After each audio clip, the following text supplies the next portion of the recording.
Levi, This is crazy. you've been absolutely crushing it. Dude, I would be shitting my pants. That's just so important to me. Hammocks get so much hype. I fell out of it, actually, the first time I... A lot of people sleep on the That's what I'm saying. Northeast. Something stole my spoon. Nobody believes me. Believe me, guys. Still worth the pain. That's hard, dude. How do you do that? I have no idea. People get a little bit feisty in the comments. The comments is a scary place. And no underquilt. No underquilt. You have a pad?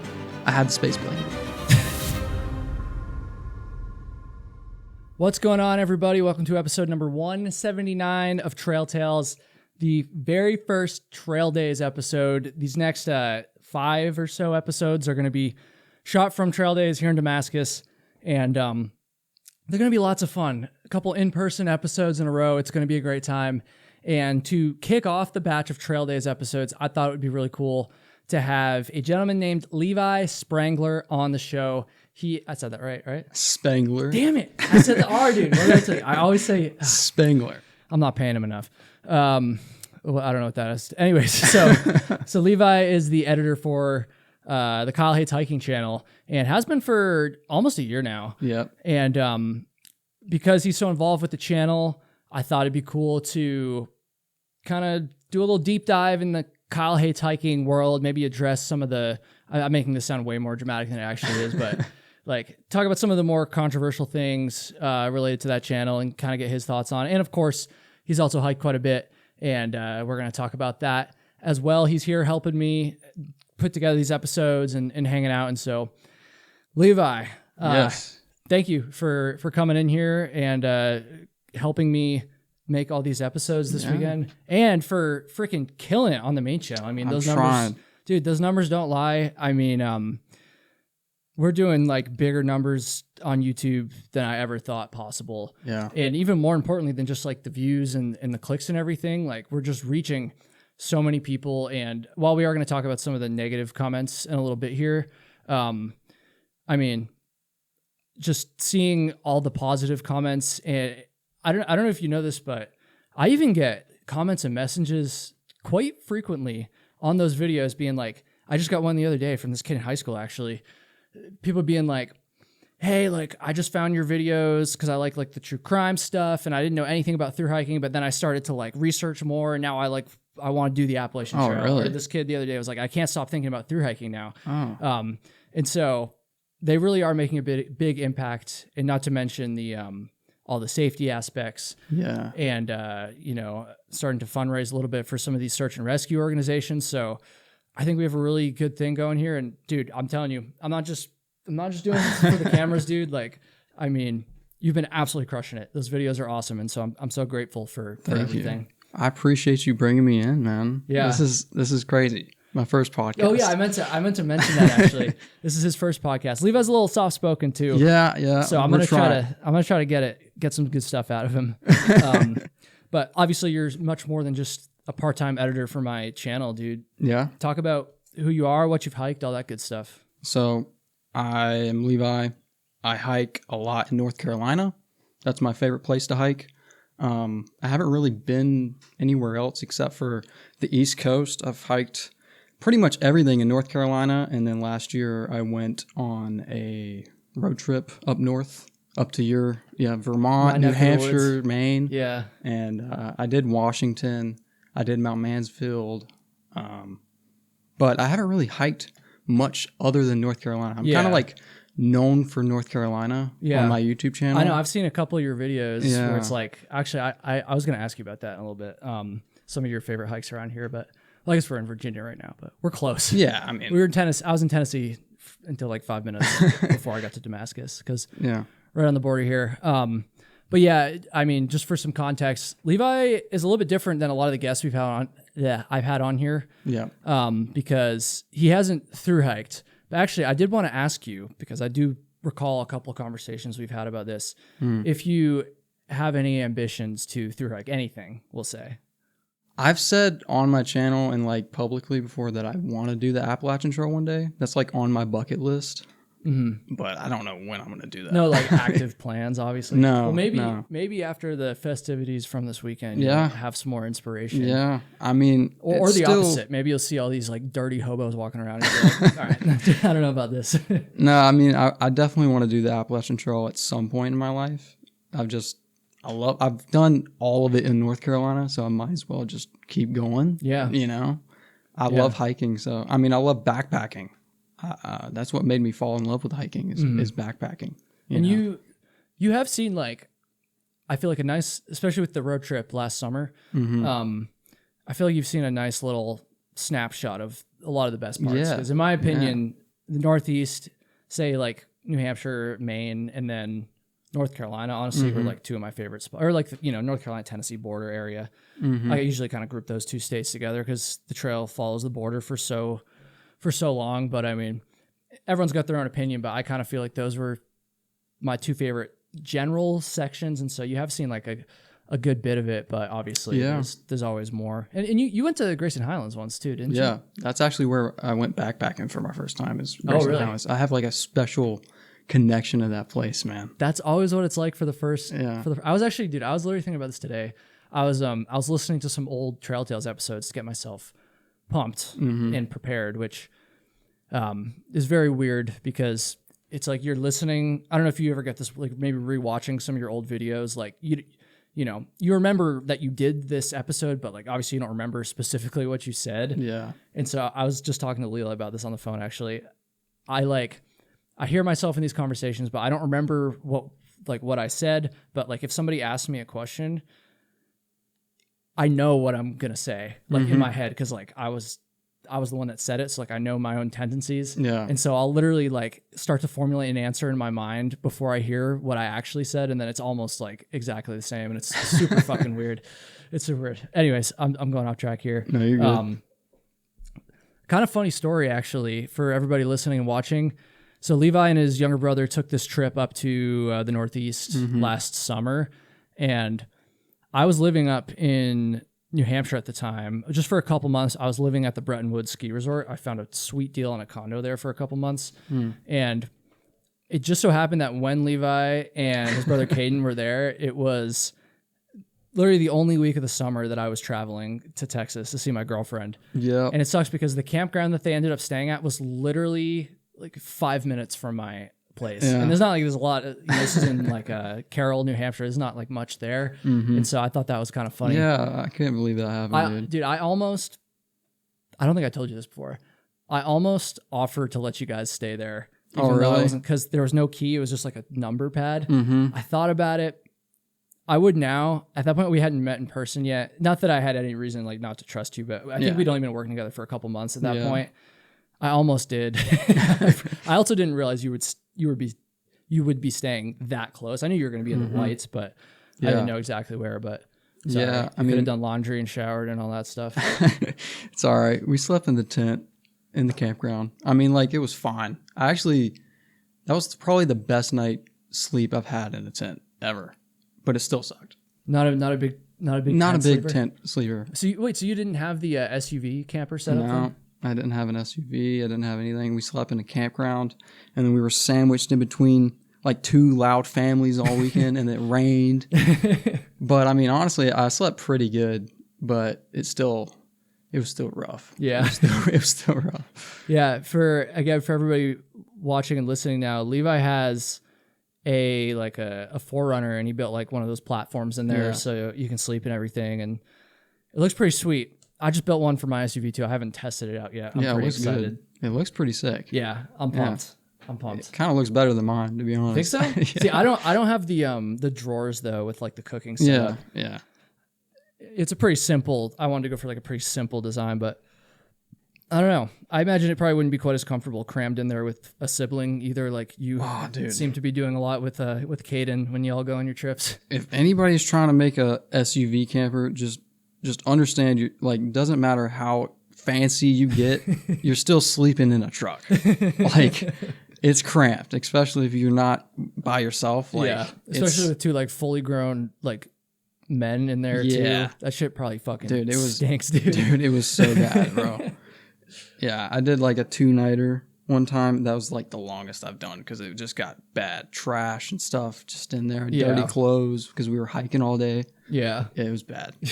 But I still like it. I like it way better than the tent. Way better than the tent. Have you ever tried a hammock? Actually, my first time backpacking was a hammock because that's all I had.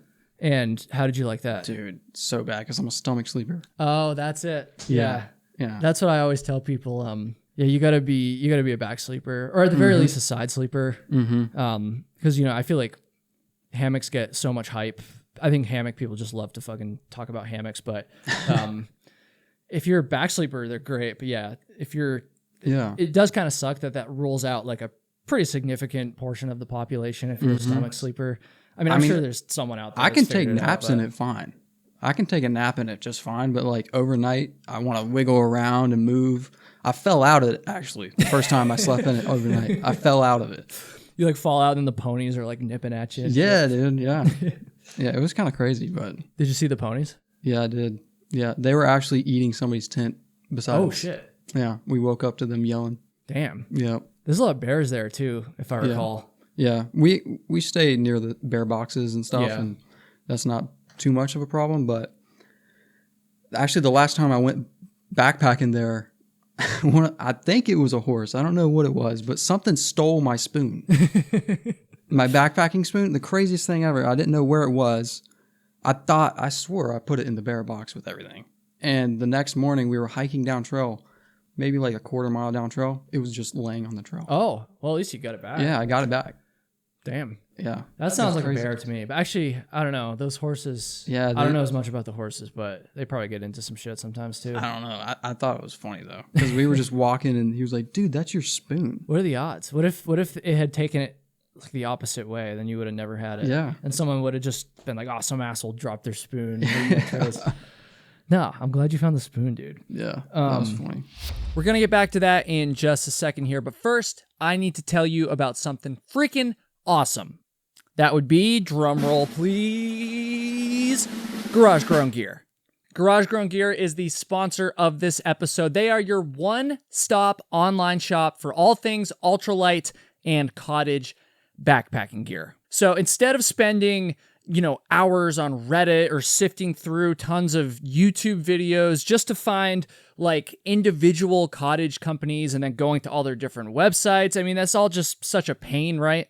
Instead of doing that, all you need to do is head over to garagegrowngear.com where you're going to find, I'm telling you, tons of different cottage brand products that you can browse through and buy all on one easy-to-use website. Come on, that sounds amazing, but it doesn't stop there. One of my favorite things about Garage Grown Gear is that they're constantly discovering exciting new products and adding these products to their store. I mean, I can personally attest to this because I've had the privilege of getting to know Garage Grown Gear's co-founder and CEO. His name is Lloyd, and every single month he sends me an email listing all of the new products and brands that they've started selling, and it's just insanely awesome. In fact, if you click the link right at the top of the description or show notes, if you're listening to this, it's actually going to take you right to a page that has all of the newest gear that they've just started carrying. From these tiny cottage brands that you've probably never even heard of, all the way up to the ultralight classics, dude. Think like Z-Packs, Hyperlight mountain gear, stuff like that. Garage Grown Gear, they have it all, and they're adding new stuff all of the time. Once again, you can browse through all of these different brands and products from the convenience of one simple website, which also, once again, just so happens to be linked at the top of the description and the show notes. Or if you want to type it in, you can type in garagegrowngear.com into your browser. Go check them out. One more time, garagegrowngear.com. Go get yourself some awesome, freaking awesome cottage backpacking gear. And when you place your order, let them know that Trail Tales sent you over so that we get the credit that we deserve. I don't know. I just think it'd be fun to do that. Okay. Now, back to my conversation with Levi. So I'm going to put you on the spot a little bit. What are some of your favorite hikes here in, well, I don't know why I keep saying we're not in North Carolina. We're close. We're pretty close. To me, it's like, I haven't been to this part of the country in a while. So yeah, it's, Blue Ridge Mountains, whatever, close enough. But what are some of your favorite hikes in North Carolina? Because I know you did a video on this that did pretty well. Mm-hmm. So to start off, my favorite place in North Carolina is Limbo Gorge. Limbo Gorge. I gotta go. Yeah. It's like, well, the first time I went, I did not know something like that on the East Coast existed. Like, it's kind of crazy. It's like a little mini Grand Canyon. Damn. So anything in there, like, I love. Hawksbill. But I would say that number one is Grandfather Mountain. I don't know if you've ever been there. But yeah, Grandfather Mountain's probably my favorite hike. Even though it's kind of a weird place because the good trail access, you have to pay $20 to get in. Oh. Because it's like Is it a state thing? So like the mountain's a state park, I'm pretty sure. But then they have like a touristy park that's not a part of the state park. And then Like private? I think it's private. And you have to pay to get in there. And that has like the best trail access, but there are other trails to get there. And I haven't hiked any of those, but the reason that one's so good is like Grandfather Mountain, I don't know if anybody's ever been there, but like there's so many ladders and just scrambling rocks. And like it's the closest thing you can get to like hiking in the Northeast here. Interesting. You know, ladders and steep scrambles and stuff. So that's probably my favorite because I like that kind of stuff. But yeah, those two places are probably my favorite. Mm-hmm. I really want to check out Linville Gorge. I was actually gonna go Memorial Weekend. I even made plans with this kid I was friends with in high school, and I haven't seen him like probably since high school, honestly. Yeah. And he lives near where does he live? Where's High Point? He went to High Point, then he kind of stuck in the area. Durham? It's not Durham, is it? No, I don't know. Somewhere around Raleigh. I know. Yeah. Somewhere. It's not Charlotte. I know that. It's not on the coast. It's not Asheville. It's one of those middle parts. Okay. But anyways, he lives over there, and so we were gonna meet up, but I ended up. I hope he doesn't see this. He probably won't. I ended up changing my plans. I couldn't quite make it work. But oh, really? I was that close because I don't know if you've seen Syntax 77's YouTube channel. Dude, I just discovered him. Oh, really? Yeah, like 2 months ago, I found him. I love his channel. Yeah, it's dude, so he's good. a man. Yeah. He's a man. And he's been on the show a number of times. And anyways, I watched his video about. He's probably been there a couple times, but I watched his most recent one. It's probably from like a year ago or something like that. And he did this like 40-mile loop in the Linville Gorge, and I was yeah. Did you see that one? Yeah, I saw. I think the first time he got rained out. Okay, or yeah, something. he went twice. Yeah. It's coming back to me. I watched the second one where he was talking about how he like failed the first time, and then he went back and spoiler, he got it. But I mean, it looks so cool there. Yeah. No, the Grand Loop. I forget what else it's called. It's something weird, but I think he called it the Grand Loop. I think it's 20 miles. I could be wrong. He put together like a 40-mile loop, if I recall. Did he? I don't remember the names of the trail. Some of it was like not even trail. He was like bushwhacking for part Yeah, of it. because like most of the loop is like off trail, like main trails, and it's kind of bushwhacky and sketchy, but it still looks fun. Yeah, maybe we should do it sometime. Yeah. That's probably with the off trail stuff. I'd probably not want to. I mean, I'm sure it'd be fine to do it alone, but I've been watching too much Kyle Hates hiking, and now I'm afraid to hike. Yeah, I know, right?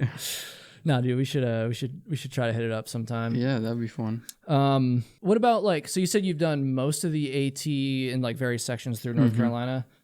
Yeah, like the Rowan Highlands is in that area. I've done pretty much everything. We're like fairly there. close to that right now, aren't we? Yeah, it's a little south of us, on the AT. Fuck, I gotta get back there, dude. Yeah, it's amazing. I mean, I've talked about it, probably not for a while, but in previous episodes of the show, I've talked about it a bunch. Like that totally caught me off guard. Like, because you hear about like the Grayson Highlands, and I guess you hear about Max Patch, which I guess that's not in the Rowan Highlands, but it's fairly close if I recall. Or maybe it is. I don't know where the exact border is or whatever, but like you hear about that. But like some of the other stuff, like further north from Max Patch, I guess right around mile 400, I remember. On the AT, like I did not expect it, dude. Like that. Yeah. What was the name of that town there? Rowan Mountain, Tennessee, I want to say, and like that whole area was just insane. Totally caught me off guard. No, it's definitely one of my favorite places in the state, just because there's not really anywhere else like that.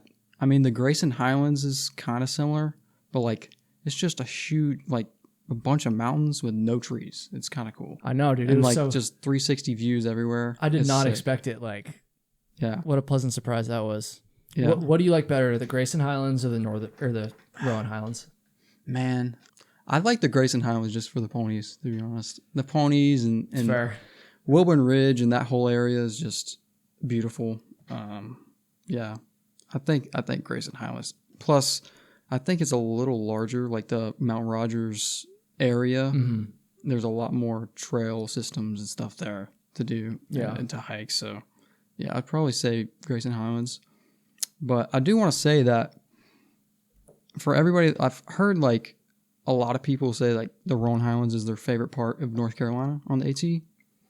And like the rest is kind of whack and just green tunnel and like just trees. And like they kind of write off North Carolina a little bit. But like I want to say like North Carolina, everything off of the AT is way better. Okay. In North Carolina. Yeah. Like the Linville Gorge, the Craggies, Shining Rock Wilderness, like people that like downplay North Carolina and think the Northeast is like the spot, which it is amazing. But I think they just need to come and like get off the AT and check it out because there's a lot of cool stuff in North Carolina. Yeah, man, I believe it. Like, again, most of my North Carolina hiking experience, except for I guess Mount Mitchell, which we did back in December. Mm-hmm. Other than that, like most of my North Carolina hiking experience is on the AT. But like, I have the maps. I have the maps, and I've been looking, and there's so much cool stuff there. So in a future life, I could see myself living in like Asheville area potentially. Probably not Asheville proper, but maybe like somewhere Brevard, or I don't know if I could afford that, but maybe. I don't know. Brevard's a little pricey. Is it? Yeah, I've looked into it. Yeah, it's so cool there though. Yeah. Okay, so you got this like pretty solid perspective on hiking from, you know, all your experience relatively close to home here, and there I go again. Yeah, I mean there in North Carolina. Yeah.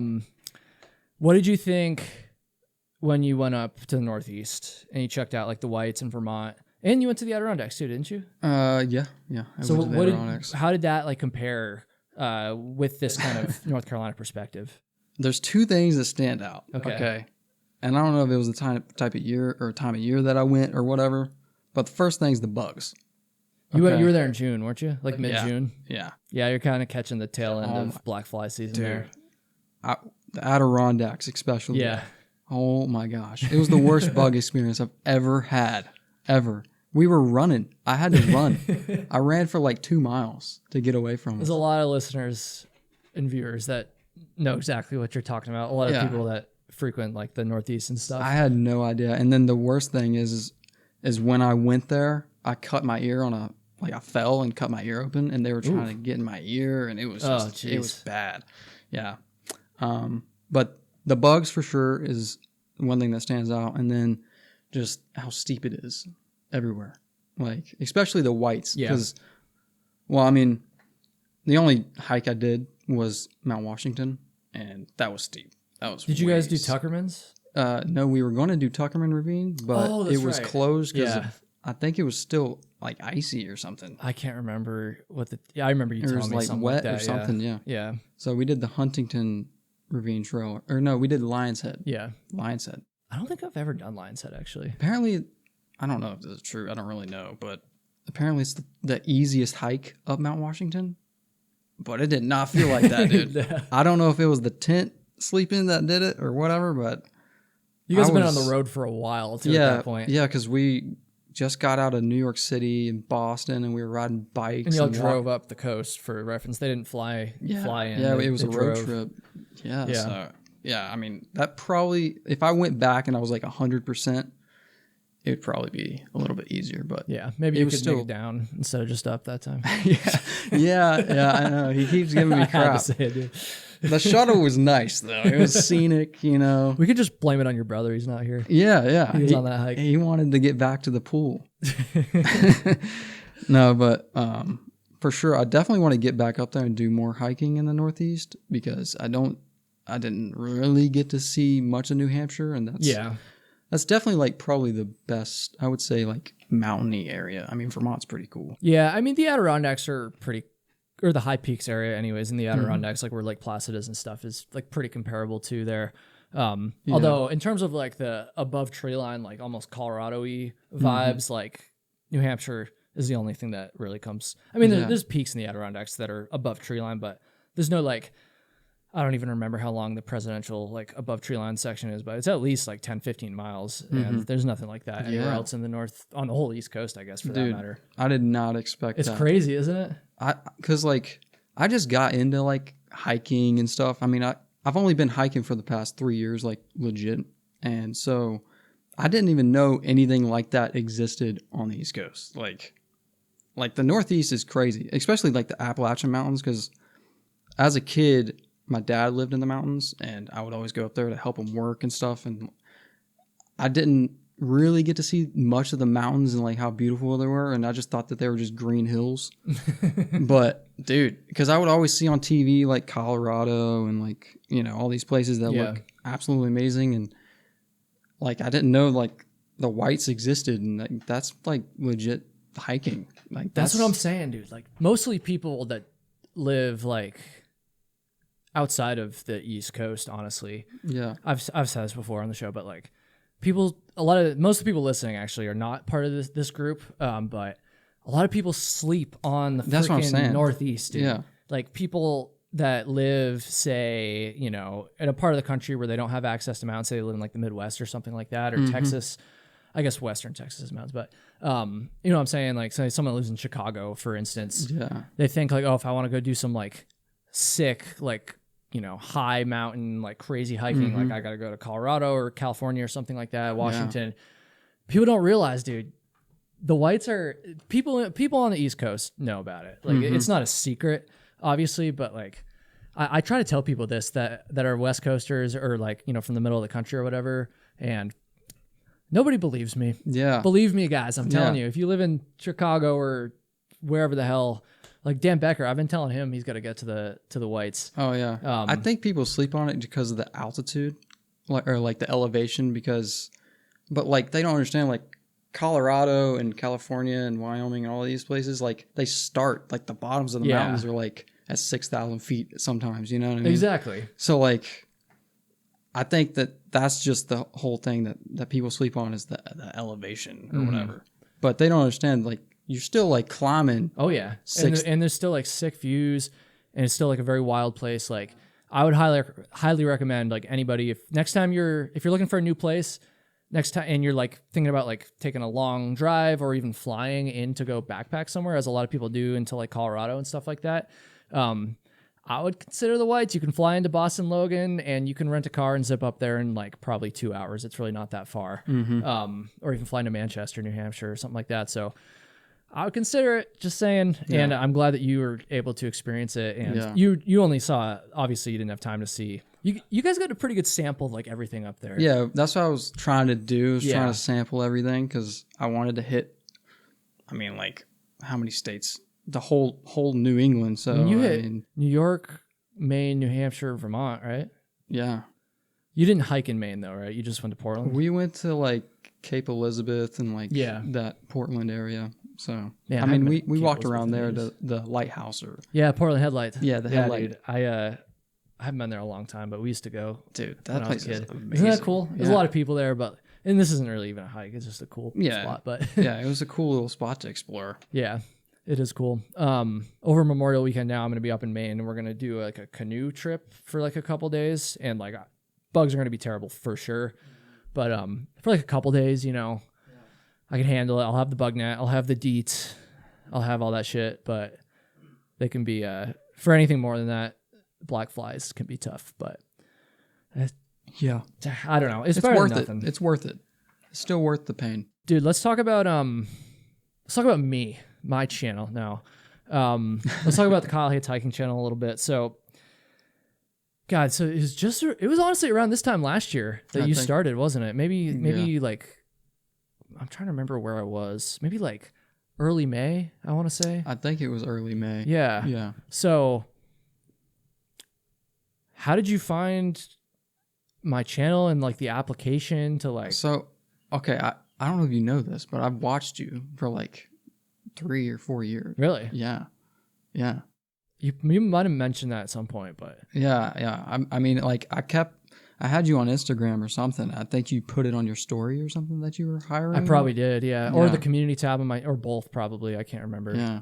And like I've been thinking about before, editing for people, and people told me that I should try editing for people. So I was like, I'll just give it a try, see what happens. Mm-hmm. And I mean, you said the J cuts is the only reason that you hired me. You had good J cuts. Yeah. I had a couple other people that seemed promising, but I don't know. I think I liked your videos on your channel. I think you had a really good base of work already on your channel for me to kind of like scope out. Mm-hmm. And some of the other candidates didn't have quite as much. Yeah. I think it has been a while now, but I also like that you were in North Carolina too, honestly, because it's not, a couple hours, probably like 4 or 5 hours from where my parents live. Yeah. My parents live in kind of between Charleston and Savannah. So they're, a little ways away, but still close enough that I figured it'd be easier to like meet in person, which is something I try to do. I've tried to do that with Luke a lot too. I've been able to like spend some time with him in person a number of times over the last couple of years since he's started doing some stuff for me too. And so I liked that. And I don't know, dude, you seemed no nonsense. And I was just like, a dude, let's give him a shot. Just a dude. And you've been doing a great job, dude. Did you actually think you would get it? No. Like, I just did it because, like, I don't know. I just figured, why not try? Yeah. Something just told me to do it because, like, I wasn't, like, actively looking for gigs like that, but just to kind of, like, right place, right time. I saw it, so. Yeah. But, yeah, I'm glad that I got it, though. Yeah, dude, you've been absolutely killing it. It's helped me learn a lot about editing and storytelling, and I'm glad you said that. When Luke started, I don't want to just keep comparing you to Luke, but when he first started editing, his first stuff that he did was my PCT videos, and he had even less experience, I think, than you had when you joined and started working for me. And he said the same thing. He was like, it was a great opportunity to just like learn more about editing and really push myself and I've never been in your shoes before. I've never edited for somebody else, but just from talking to him and just like intuitively, it seems like, well, it might have even been a little bit more for you. What I was going to say is Luke and I actually talked about this in an episode a couple of years ago. Just the fact that he had to kind of just jump right in knowing that like a decent amount of people were going to be watching his work from the get-go. Yeah. It's one thing when you start your own channel, you don't have an audience yet. So as you kind of fuck up and get better, especially at the beginning when you're like not as good, like nobody's really seeing it. So, but like knowing that, I don't know, how did you feel about this? Knowing that right from the start, your videos, especially with the mystery videos too, because back then I was still doing, some more like hiking nerdy stuff. Not so much now on that channel, at least. That's what this channel's for. But yeah, sorry, to get to the question. Yeah, how did you feel like knowing that, thousands, hundreds of thousands of people, dude, isn't it crazy? Like literally fucking hundreds of thousands of people are watching. I know. It is videos. Wild.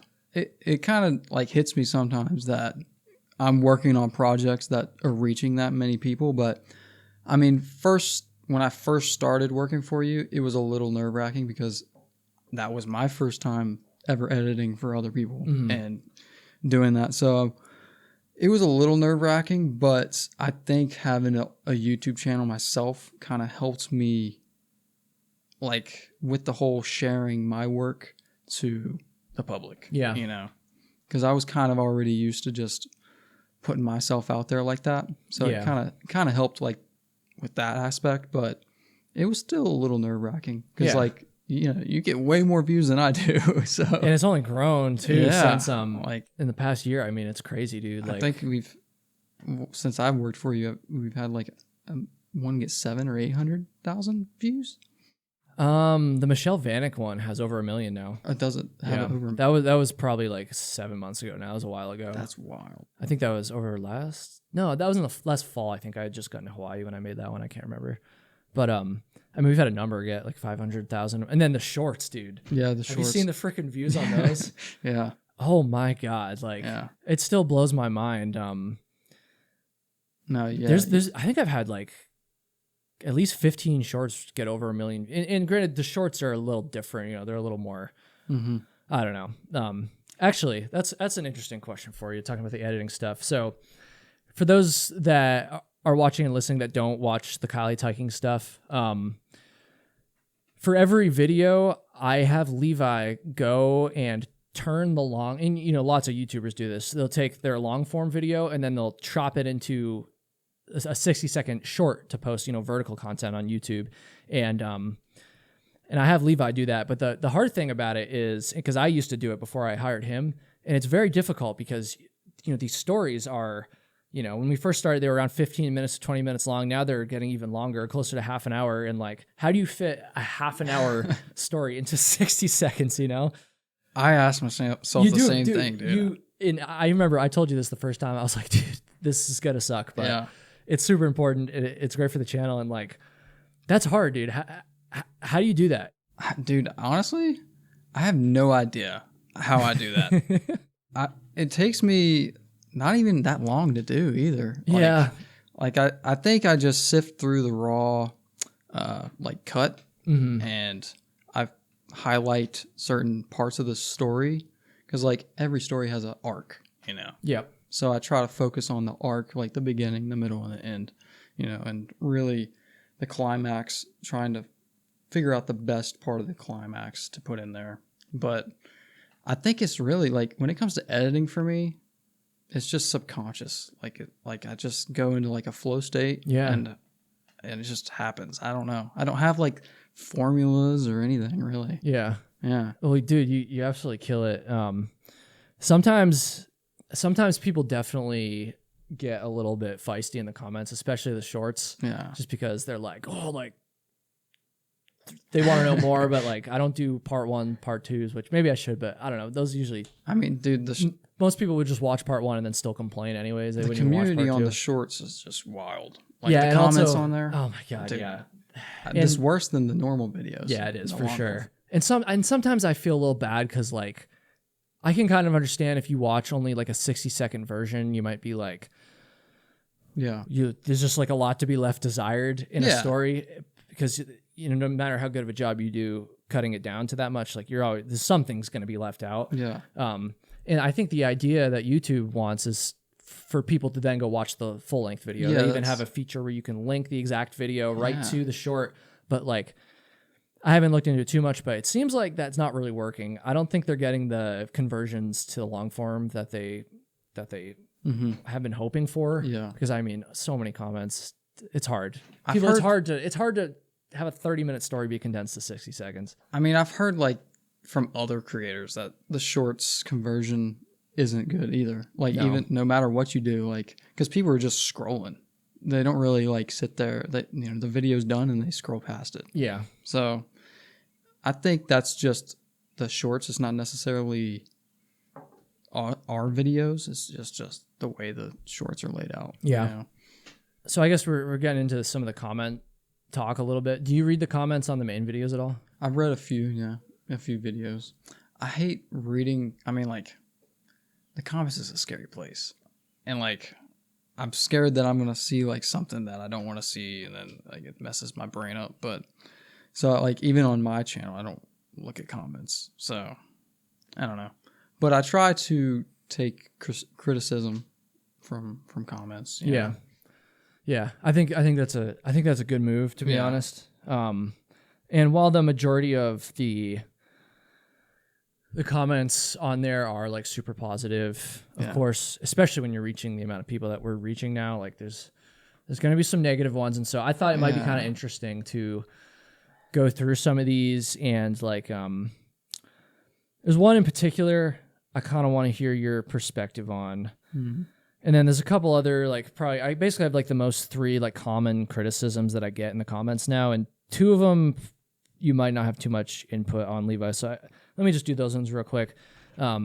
These ones are much less than the third one too. So the first one I get a lot is just that, like, I kind of sold out a little bit, like, you know, which honestly, like, I mean, don't leave mean comments, people, but I can kind of understand, especially a more casual viewer who might be, who might have been more of a fan of like the more niche backpacking stuff, now all of a sudden, I have these very different videos, and we always like to do a lot of sponsors because they really, not a lot, but one per video if we can, because they really help the channel. And I'm very blessed, honestly, because I've had the chance to work with so many cool companies, and I stand by every single one I've done. But and so people see the ads in there too, and then they also see that you're getting all these views, and before you obviously weren't getting that many views, or I was still getting a lot, but nowhere close to now. And so people are kind of just like, oh, like you sold out, which again, I kind of get it. I mean, but like, I'm happy with the way the direction of the channel's going. Yeah. Like anytime you make it or whatever, or like you get blown up or whatever on online, you're going to have people say stuff like that. Cause like they don't like change, Yeah. And like, you got to adapt. I get it. If people like, I totally understand. I mean, there's a lot of people that listen to this show, honestly, that probably used to watch my main channel more than they do now, because they don't want to hear like the more darker stories and stuff all the time, which I totally understand and respect. And, and I'm still just very grateful that they're tuning in for this stuff still, which is never going to turn into, tragedies and things like that. This is always going to be the hiking nerdy outlet, I guess I'll say. So I don't know. I think it's perfectly fine, because like you found something that worked and you went with it. I mean, that's what I would do. If something stuck, I would go all in on that. I mean, and not only am I just like, I think maybe another thing, people assume that like I'm just chasing the views and that's all I care about. And I'm definitely like super grateful for them and proud. I mean, I'm not gonna lie, I don't want to like gloat about it or anything, obviously, but I am very proud of the amount of people that we've been able to reach and stuff now. But at the same time, like, I like making those videos. They're interesting, if maybe a little morbidly so sometimes, but they are like interesting stories. And another thing I'm going to talk about in a second is there's a lot that I think we can learn from them. And I've had the blessing in a lot of these stories, not always, but a lot of them. I mean, I've told you a couple times before, like, hey, the person that we're talking about is probably going to see this, or like I've worked with them to make this video. So like, keep that in mind. And, and that's like a huge privilege to like actually interact with. I haven't really met anyone in person yet, but plenty of phone calls and, let alone text exchanges and emails and stuff with a lot of the people that, not only some of the people that we've done videos about, but loved ones. If someone goes missing or someone dies, like loved ones, like for instance, I guess this was actually before you came on board, Levi, but I did a video, it was back in 2022, maybe early 2023, about Chris Fowler, who went missing on the PCT. Okay. And that was still when I was kind of branching into this stuff.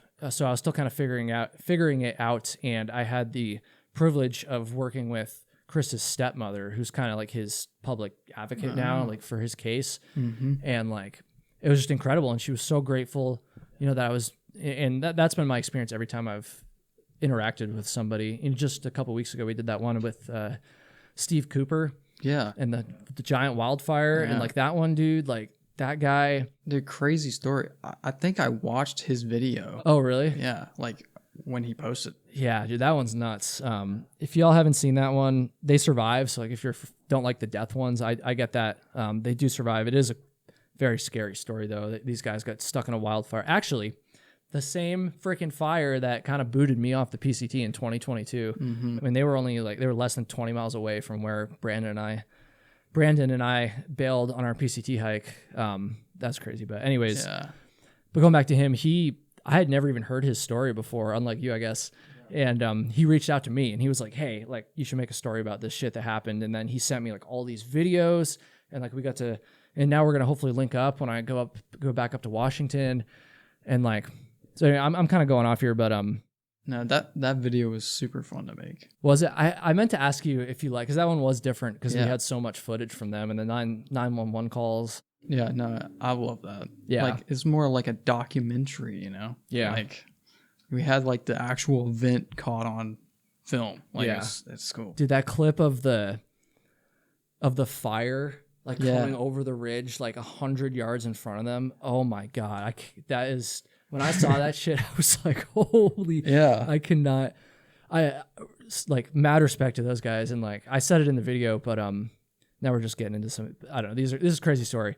I said in the video, you guys should really go watch this one. I'll have a link to it in the description if you haven't seen it, but just like how calm they stayed in this like dangerous, scary situation. And they just stayed, even in the videos they were taking, like they were so like, Steve was so calm. He was just like, we're going to try to find a way down the mountain now, even though our trail is blocked by the fire. And hopefully the fire doesn't come over here too. And we'll let you guys know. Click. And I'm like, he was almost kind of like joking around a lot of the time. Oh my God. It's super insane. Dude, I would be shitting my pants. Yeah. Big 100%. Big time. But anyways, if that doesn't illustrate what my main point there was, which was just that, it's not just about like the views and everything. Mm-hmm. Anyway, so another criticism, this is actually kind of the same. For some reason in my head when I wrote these notes, I thought this was different, but the other like common criticism I wrote was just that I abandoned the backpacking niche, which I guess is a little bit different than just straight up selling out, but it's along the same line. And like, first of all, I don't think I've abandoned it because I'm still doing this. Like this podcast is not going anywhere. And like I said, I've said a million times in this episode and other episodes, like it's always going to be like hiking nerdy. And so I don't really feel like I've abandoned it, but people do say that sometimes. And on my main channel, I guess it's fair to say that. But again, it kind of just goes back to what we were talking about. I mean, that's what I wanted to do. So yeah, like, and I mean, you're still covering stories about hiking and backpacking. And I mean, not every single video is a backpacking story, but I mean, you've said before that you've inspired people to actually start backpacking, which is nuts, dude. Yeah. I would have never expected that when I first started. Yeah. When I first started making these mystery videos, like, and again, it's probably not most people, but it does happen. Yeah. Like fairly often that I get comments and messages and stuff, like I said. So, and I mean, the main takeaway from your videos is what not to do when you're backpacking. Yeah. Or what to do sometimes. Yeah. Or what to do. And that actually kind of brings me into the third. So this, I definitely want to hear what you think about this one, Levi. Probably the most common criticism I get now. This one bugs me a little bit, to be honest, more so than the other ones. This one is that, and again, there's not very many people saying this, but every now and again I'll get one. People say I'm taking advantage of people's misfortune in order to profit, which if you just watch like a short maybe, or like, or even if you just see the thumbnails and maybe you don't even click, then I can kind of understand how people are thinking that. But like, man, this one gets me because like, oh my God, I try so hard not to do that, I mean, I think you do a good job with donating to rescue teams and sharing lessons in the videos. And I don't think that you take advantage of them. I think that it's just you're documenting what happened. Yeah. I'm telling a story, right? Yeah, you're just telling a story. I think it would be predatory if I was embellishing or exaggerating or straight up lying, obviously. If I was covering the story in like a disrespectful way, which I feel like maybe eventually I'll make a mistake and accidentally have something come across as disrespectful. I try so hard not to. I really hope it doesn't happen, but you try to get people's permission even. Yeah. When telling these stories. So yeah. Whenever I can reach, if it's a story about someone who survived, I always try to get through to them. And when it's someone that didn't make it, same thing. I'll try to reach out to a loved one.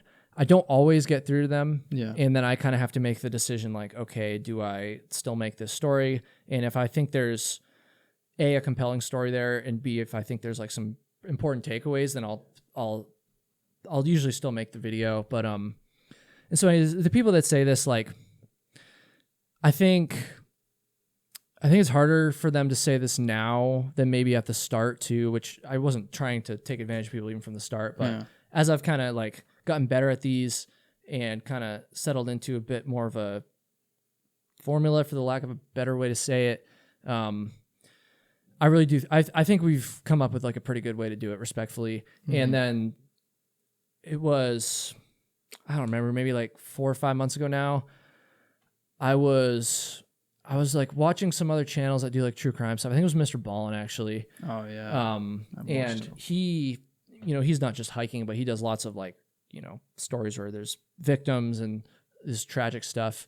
And I've chatted with him a little bit on Instagram, and he told me, we actually chatted about this exact thing. And he told me that he gets those comments sometimes too. And one thing that he's done is he's started this charity, this Mr. Ballin Foundation thing. Oh, really? And so, and they're like way, way above what I'm doing, to be perfectly clear. But I learned about that, and I thought that was like a really cool thing that he's kind of like giving back, And so I was like, well, okay, how can we do that for this channel too? Because, I've done some other charity stuff in the past with like 46 Climbs and suicide prevention, stuff like that. And so I was like, well, most of these stories involve search and rescue. Yeah. And search and rescue organizations are literally, I said it in videos, but like they are the unsung heroes of these stories. These people are almost always volunteers. It's a dangerous job. It's a difficult job. And they're chronically underfunded from what I understand. And so I was like, well, shit, like if we have 200,000 people watching one of these videos, maybe we can like try to get some people to donate a few bucks to these organizations. And so if anybody watching or listening doesn't watch my main channel videos now, like I said, for the past 4 or 5 months, I've really made like a conscious effort for maybe not every video, if there's none that I can get to fit, but anytime I can, like, especially if it's a story about the United States, I'll try to call out a specific search and rescue organization in the video and like encourage people. I'll make a donation myself, and I'll encourage people to make a donation to them and like link their stuff in the description. And so that's another thing I've tried to do. First of all, I just think it's a great opportunity to raise some money for these people. And also I do think it's the right thing to do to kind of give back to these organizations. If I am going to be, making money from these videos. And then, sorry, I'm mostly just talking at you here, Levi. I promise I'll get your thoughts here. I like it. Another thing too, I guess we talked about this a little bit. Every time I've ever interacted with someone, especially someone whose loved one died in one of the stories I've covered, they've been incredibly grateful. They haven't really? They haven't. One time somebody told me no, but they were nice about it. But and of course I didn't do the video. Yeah. But like, dude, like I talked about Chris Fowler's stepmom there. Like every time, Andrew dude, Devers, I think, reached out to you, right? No, I actually reached out to him to do his story, but he was like super grateful that I told his story. I mean, you should see some of the messages that he sent me in private, just about how grateful he is. I mean, like I said, every time I've had somebody, and it's like, this is pretty sensitive stuff. And so, I don't know, I'm just saying the same thing. I don't know how else to say it. Like, no, people think I'm like, very few, but some people say like I'm taking advantage of these people. It's like, dude, like I talked to their parents or their brother or whoever, and like they told me like how freaking grateful they were that I was keeping their loved one's story alive, and I was using it as an opportunity to, which I'm also going to get into here, to teach people and to have some lessons and takeaways. Yeah, and everyone's been, like I said, I haven't contacted every single family of every single person I've talked about, but for a lot of them I have, and they've just been like incredibly grateful. And so that's another thing I think some people don't understand. Yeah. I don't know. A lot of people probably don't know. They just think that you're just taking advantage of these people and not telling the families about what you're doing. And a lot of them don't even know that you're doing this thing with the search and rescue. Yeah. Which, to be fair, that is somewhat more recent. Yeah. But someday I'd love to, I don't have the capacity for this now, but someday I'd love to have my own like fund for search and rescue, where maybe instead of calling out individual ones, we can just have like, kind of like Mr. Bond does. Yeah. He has his foundation. People can donate to that, and then they distribute the money to different charities. Yeah. I'd love to do something like that one day. It's going to be a while before I put that together, but we're certainly not going to be stopping the search and rescue call outs anytime soon. Yeah. And sorry, Levi, I'm kind of just talking at you here, but the last thing I'll say about this criticism is the lessons. That's something that I've tried to like really harp on pretty much since the beginning of these videos. And to be honest with you, I don't know if you've ever looked at the retention on some of those videos, but a lot of time I'll kind of tell the story and then I'll get into the lessons afterwards. And a lot of the people watching those videos now, they're not really hikers. They're not like super outdoorsy. And so to be honest with you, most of them don't really care about the lessons that much. Yeah. And if you look at the retention, once I say, okay, there's the story, so what can we learn? People click off, to be honest. And so from a YouTube standpoint, I could probably do even better if I were to not include those lessons, but that's just so important to me. I mean, I think there is some value in just having these people's stories being told, but I just think there's so much extra value in like the takeaways and the lessons that YouTube algorithm be damned. Like we're doing well enough. I don't think I could ever do these videos without the takeaways. Yeah. And sometimes there aren't like the Everest videos and stuff. I'm not an expert on Everest, so I find it harder to like come up with lessons for those because I feel like I don't really know what I'm talking about. But anytime I cover a story about like hiking and backpacking and I can come up with some sort of takeaway, even if it's an obvious one, like it doesn't matter. Like I'm going to spend time talking about that stuff so that people can learn from it. And I sure hope that people have. I don't know. I think we're doing a good thing. I think so too. I think we're doing a good thing. I think so too. And I'm very grateful that like I've been able to like, and you're not a full-time employee, but like maybe we'll be someday. We'll see. We'll see. We should probably talk about that off camera. But, I've been able to, bring some money in for you and for Luke as well. It's pretty crazy that I have, again, part-time, but like people that are working for me now. And so it's not just all going into my pocket. And so I don't know. Let me know what you guys think about that. Clearly I've spent a lot of time thinking about this stuff, but, and to be honest with you, there's not that many people that say it, but from like a surface level, most people, obviously a lot of people like what you're doing because you're getting a lot of views. Yeah. And like, we've gotten a lot of good feedback about like the charity stuff and the lessons and everything. And people just appreciate the way that I cover those stories. And so we ain't stopping. Yeah. We're going to keep doing it, and we're going to keep doing it as respectfully and in a way that's going to add as much value to everybody beyond just like trying to scare them. That's not really our goal. Yeah. If I was trying to scare people, I would just include a bunch of bullshit like ghost stories and missing 411 or whatever. But I don't do that stuff because we just keep it real. Okay. What do you think the hardest part of putting those videos together? So we'll put the shorts aside, just the main videos. Like, what are some of the challenges in putting those together? Oh man, this is your opportunity to potentially call me out and refine our process a little bit. Oh, okay. I mean, the thing that takes me the longest is probably just B-roll. Really, just sourcing B-roll, because I kind of do have like kind of a system now where I rough cut it, I cut it, and then I get the music, the audio track done, and then I do the B-roll, and then I do the effects. Mm-hmm. And that's kind of what I've been doing for the past few months. But I would say the hardest thing is just trying to source B-roll, really. Like that's because, there's only a limited amount of B-roll that I can use for a story. So yeah, I would say that's pretty much the hardest thing. Spelling too, sometimes. Yeah. I do. I'm just messing. Look, I'm not a straight A student here. Okay.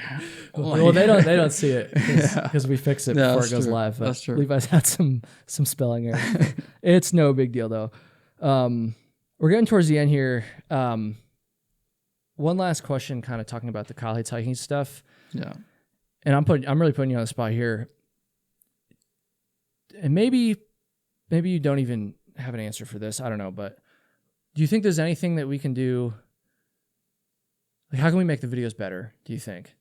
Because we can't just keep doing the same thing, over and over and over. We don't have to reinvent the wheel either. We don't have to come up with a brand new concept. Yeah. But I'm always like trying to think about like what the next thing is going to be. Well, I really liked what we did with the Steve Cooper video. I know like there's so many stories that don't have any documentation of it, but more of that, getting real footage or or something like that from an event, I think kind of puts people into the perspective of the story a little bit better. Mm-hmm.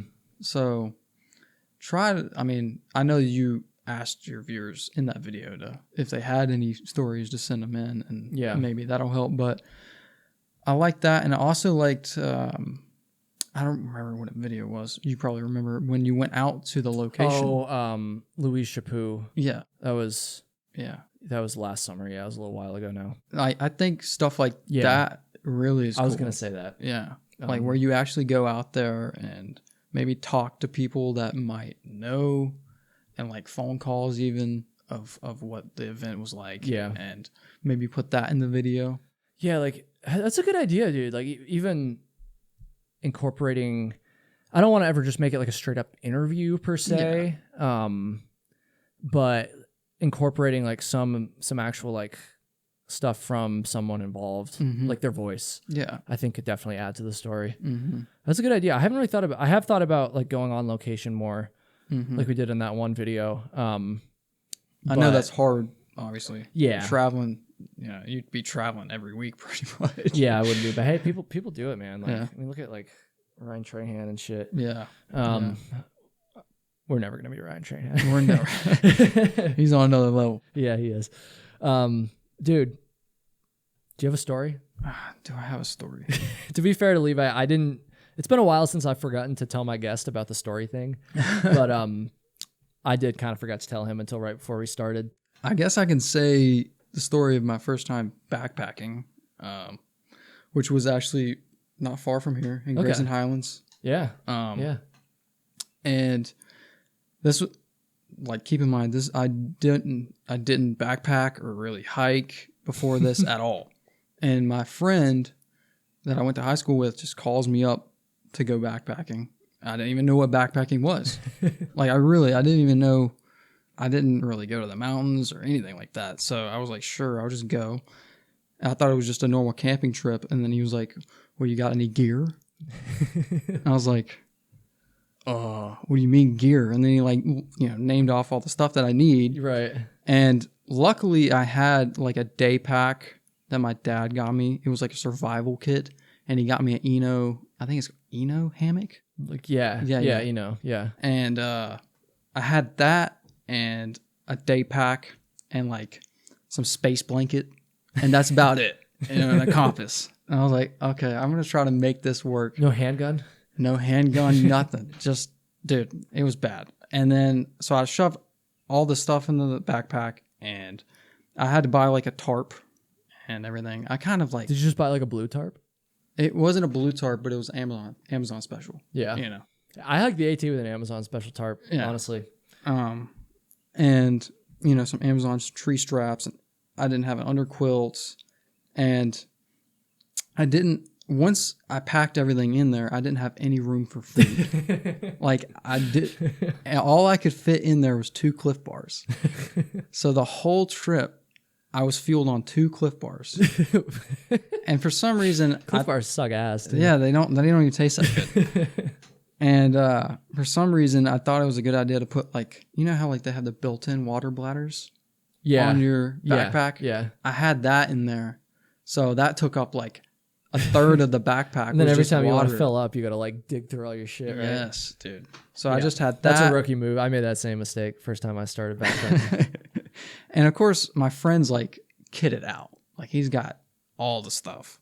And he's bringing like the whole kitchen with him. Yeah. He let me eat some, but it was pretty bad. And like the first night was way colder than we thought it was going to be. And we were on Wilburn Ridge. So it was really windy too. And no underquilt. No underquilt. You have a pad? I had the space blanket. And the space blanket was not a good move. Wait, did you have a sleeping bag? I had a sleeping bag, the Amazon special sleeping bag, and it was a summer bag. But I didn't know. You need something underneath you. Something more than a space blanket, for sure. I didn't know like temperature ratings or anything, so I just bought the cheapest sleeping bag that would fit in my bag. And keep in mind, the sleeping bag was like this big, so it was terrible. But yeah, like it was super cold and windy that night, and every time I rolled around, like the space blanket would crinkle. So I got no sleep that night. I was starving. It was cold. I literally thought I had hypothermia. It was bad. Like when I woke up. But I actually filmed the whole video. It's on my channel. Oh, nice. Yeah. Or the whole trip. Which I make it look a lot more glamorous in the video, but it was bad. Damn. Yeah. Well, where can people go check out your channel?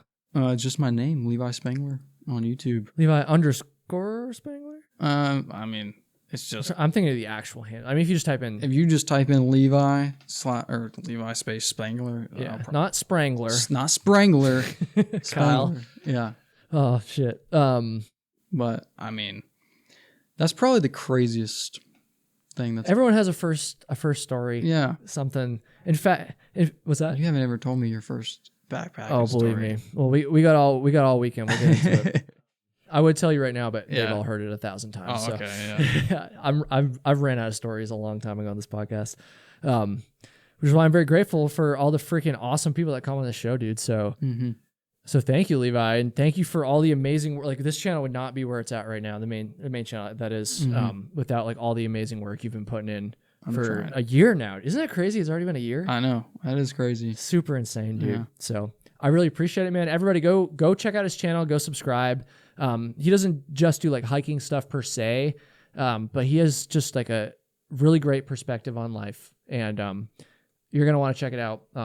Leela loves your channel, by the way. I think I've told you that before. Yeah, like she likes watching your videos. Thank you. I appreciate it. It was very wholesome. They're a lot more wholesome than the bullshit I put up. So that's gonna do it, everybody. Thank you so much for watching and listening, and we'll be back next week with or 2 weeks from now. Sorry, with the next Trail Days episode. Who's it gonna be? Who's it gonna be? You're going to find out in 2 weeks. Sorry. Thank you, everybody. And thank you, Levi. Thank you. I'm trying. Hell yeah, man.